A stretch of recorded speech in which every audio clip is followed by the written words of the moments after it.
So.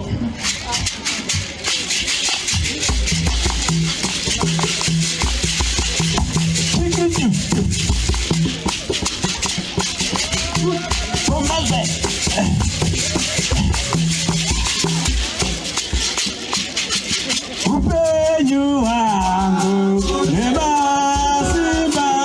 ndinoziba Yesu kutindile undu wenyu nekusimba Ningindo mugarira muponesi ndino paramisi ese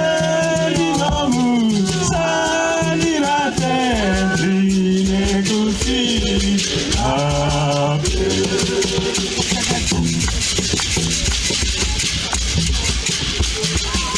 Tito chenyu chakanaka ndinotenda zino ano kuti muno nditambira nawowa ano muda ndomugarira muponesi ndinoparamisi ese ndinomusalirate ndine kusimba